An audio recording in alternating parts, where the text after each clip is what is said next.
Stone is going to like it cooler than your average woman who doesn't. Yeah, but I wonder if there is actually a scientific base to this all. And I'm not suggesting that Grant Harrold, the Royal Butler, will be able to answer that particular question. You never know. But you never know. Grant, a very good afternoon to you. Welcome. Good afternoon. I think I'm going to become the expert in this next, aren't I? Well, I think you are. I mean, first of all, of course, the inevitable question will have to be, how cool do they like it inside the palaces of this fair country of ours? Well, I mean, I must admit, my time in any of the kind of royal homes or any kind of similar, even working for the Bedfords, the homes were comfortable. I was never cold and I was never hot. So Right. I think they obviously they're very good to their staff. They keep us everything just as we want it. I mean, my understanding of the temperature at Balmoral is it can be a bit chilly up there. Well, I mean, when you're talking about Scotland, I think that's a different game, because obviously it can be quite cold up there. But no, in my experience, it was warm. But what I must say is, you mentioned old money. I mean, of course, there is old money, but I also have friends that are old money. I've got some beautiful old homes, and you go and visit them, and literally every room is freezing cold. Yeah, and famously room, tight. There'll be one room that's warm, and that'll be where everybody's kind of huddled around a fire or an agger or something. So, but it's interesting. That's my idea of the poor working class huddled around an alga. Yes, it must be a lovely experience. So I think the thing is, when it comes to the temperature thing, as you've quite rightly said, and this is what I've experienced, is for some reason the chaps kind of prefer the colder kind of climate. So obviously they want to go and have holidays in Iceland and that kind of thing, and the ladies prefer the slightly warmer climates, which I'm on board with that one. I completely understand. As far as being in an office environment, what the temperature should be, who makes the decision, really, it's got to be a kind of compromise. I mean, the kind of boss of the office, let's say, should be kind of trying to make it fair for everyone, so that the temperature is something that's not too hot, not too cold, but at the same time, if, say, it was a gentleman that it was in charge of the office, and say it was mostly females that worked in the office, they might want to be a complete gentleman and say to the ladies, well, let's make it a temperature you're more comfortable with. See, the difficulty now, Grant, I find, particularly in workplace environments, is that, this whole kind of everybody's equal thing doesn't work terribly well, because you can't possibly run an office based on everybody's opinion, because in the end, somebody has to be the boss, somebody has to be the leader, and somebody has to make a decision, and you can't please everybody. No, and this is what it's becoming. I mean, of course, people have got very strong views when you've got an office where you've got many different people working, different backgrounds, all the rest of it.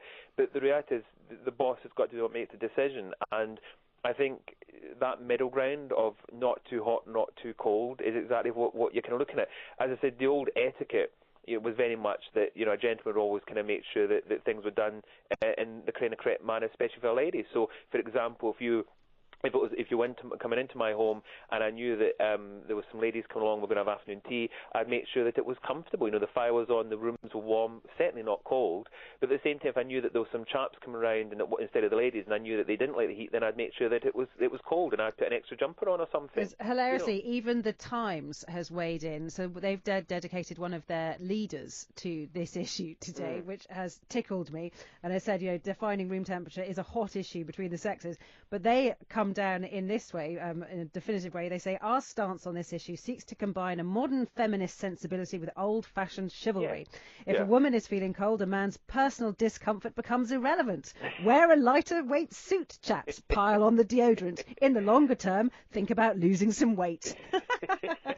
Which, that's the reality of today. It's a very tricky one. When it comes to this kind of the differences, and as you also mentioned, going back to the tennis situation, I've obviously been hearing about that today and reading about it, and there has been an apology, as you said, and again, etiquette, back in the day they would have said, it's fine for men, not, to kind of do it, not for ladies. Well, again, it's 21st century, and of course the rules should be the same, and I couldn't see any problem with that. I mean, if anything, it's when the men kind of sit there kind of posing for quite a while, you kind of think, that's not really the kind of on, where a lady just doing a quick change, and she looked absolutely fine. There was no kind of issue, I thought, with it. And so I think it's quite good that obviously that things have been rectified. But how embarrassing, the whole situation. And I think that's the thing. People have got to remember that, as you know, I love tradition. I'm all about etiquette. I'm about things being done the correct way. I have a lot of feminists that sometimes are with me and sometimes not with me, depending on what I'm saying. But I very much kind of believe that it is the 21st century. There is a modern way of doing things, but keep that traditional twist. And, ladies do like, I think it's safe to say even feminist friends of mine do like it when a gentleman treats them in the right way. But it's treating them in the right way, but not kind of model coddle them or making them feel as if they're not able to do something, because they can. Yeah, and also it's not just personal preference with the temperature thing. We're coming back to the air conditioning and thermo wall. I mean, there's a quote from a professor of environmental physiology in the paper today saying females need a higher temperature than males. The average female is smaller than the average male. They generate less heat and they lose heat a little easier. So it is a fact that women feel the cold more than men. And you can't argue with that. I mean, if that's a scientific fact, that's the reality of it. And I mean, I think it's safe to say we all know that is true. I mean, as I say, many of my female friends, they'll say your house is, if I haven't put the heating on, they'll say, God, it's really cold. Can you put the heating on? Which I will. That's the point. I will put it on. And I also. But what if their husband says, yeah, but hang on, that's too hot now? No, in this house, if the lady makes a decision, I'll go with the lady. See, that's not fair. I think that's entirely unfair. Because what you're going to end up doing, Grant, is you'll be creating a kind of purdah, right, where you'll have the women in one room and the men in another. But also, you've got to weigh up. Is it? Are you putting somebody at more discomfort if you're making them too hot or too cold? Well, that's the thing, isn't it? I mean, if I'm doing that for the lady, and then she's going to be comfortable, and then the man's probably going to be uncomfortable. But then again, you think, well, you're a chap, you can buff up and put on an just don't worry about it. Go and strip off. Outside. Well, strip off like Djokovic. Maybe you could just have a few cardigans on display, and you could just hand them out as people come in who complain. Come here, and if it's chaps that I can always give extra clothing if they're too cold or too warm, then that's fine. I mean, my personal preference is to be too cold because you can always put something else on. But if you're too hot, there's nothing you can do really. Yeah, I think that's the thing. I think if it's too cold, as you said, you can put something on. And I mean, I hope nobody actually kind of comes to visit me in the winter, because I kind of keep the heating off I have it on in the evening. I have the fire on, but during the day it does get quite cold. Yeah. And I'm not always here in the day, but it does get quite cold. And I'll put an extra jumper on. And if somebody comes in, you can guarantee they'll say, "Oh, it's quite cold in here," and I'll say, "Yeah, do you want a jumper?" Yeah. I mean, it might be. I mean, I may harken back to my childhood here, because the reason maybe why I don't particularly want it warm is that my father, who was also Scottish, by the way, Grant, very good, would never ever have central heating in the house. He just wouldn't have it put in, and he said you don't need it. And I used to sometimes sleep in that house. It was in a flat in North London. I used to sometimes sleep with a hat on. It was that cold. Yeah. Yeah. With a frozen. It literally on was. your nose. I mean, you literally didn't want to expose any of your skin because it was that cold. We used to have we had two little Dimplex radiators. Yeah. Right, to heat massive rooms, because it was a really old Victorian house with big rooms, and it was never warm ever. Yeah, it's extraordinary, isn't it? And I've got, as I said to you, I've got friends that got some beautiful big homes, and these are elderly ladies as well.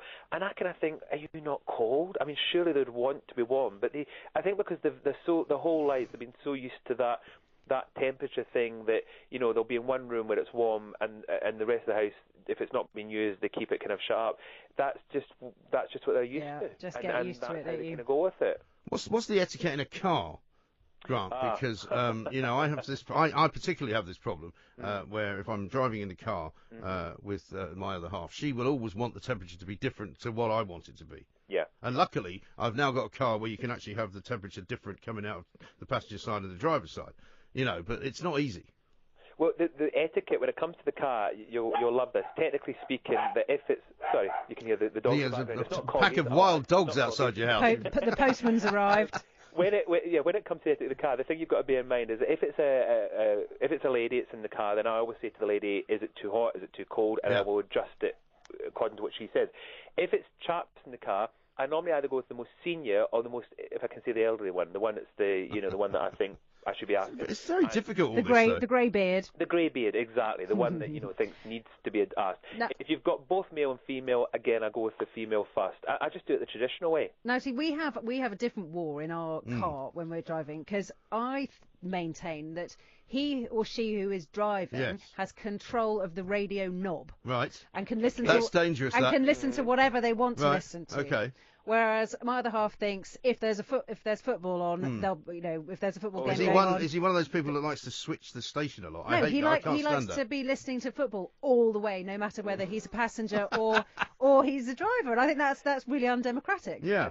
I think it is. I think you're right. I think if you're the driver, you should be in charge of the motor vehicle, and therefore all choices within that are covered by you. I'm going to use you in a court of law next time. A bit like captain of the ship, I suppose. I suppose they make the decision, so that's to an extent fine. But the way I do it, I always kind of go with the guests in the car. I always kind of go with what they want. And music-wise, I normally stick to something more classical because everybody. Well, I presume you have talk radio on, don't you, Grant? Oh, of course, absolutely. I mean, I should have said that. In between the classical, of course, we have talk radio without any question. Yes, exactly right. Now, as far as the future for young Ms. Nixon over in America, though, how would you solve that one? Because Mario Cuomo's son, what's his first name? Andrew Cuomo, who is the current governor, so technically politically superior to her, who is attempting to become the governor. But in a debate, you're all candidates. I mean, in an election... in a debate, you're all candidates. That's true too. So how would you solve this particular problem? She wants it to be warmer rather than cooler. She wants it to be 24 degrees, and I think he wants it to be about 19 or something. It's this etiquette thing, I'm going to go with the side that as if he's a gentleman, he'll be making sure that she's, even though she's the competition or whatever, the thing is, she's still, as a gentleman, he should be kind of saying, let's do it for the lady, let's make it the temperature that's right for the lady, so that she's comfortable, which it would get him a lot, I think that would actually get him a lot of votes, actually, if he showed that kind of... Can you imagine? No, that would absolutely finish him off. Because he would he could use that sort of against himself, couldn't he? He's like, well, why should she get special treatment just because she's a woman? It could. But why should he get? Because he's getting special treatment by asking for it lower than anybody else would have it. Because he famously likes places to be really, really cold. This is the problem. This is where it's becoming really tricky. And this is what I'm saying. It's not like the old days where etiquette was very black and white, very straightforward and simple, where today there is these kind of, you've got to be careful what you say. And you don't, and as a politician, a lot of his female kind of voters might think, actually, that's been sexist.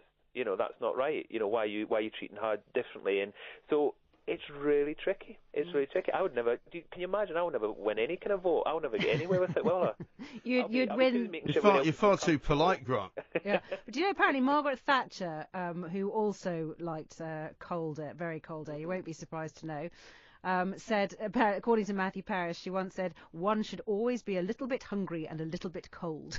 Oh, I love it. That's the quote That's of the tremendous, day. isn't it? That is absolutely tremendous. That's why she was such a success, obviously. Well, Grant, listen, as ever, thank you very much indeed for those very kind words and very good advice about the etiquette of these matters. Very important stuff.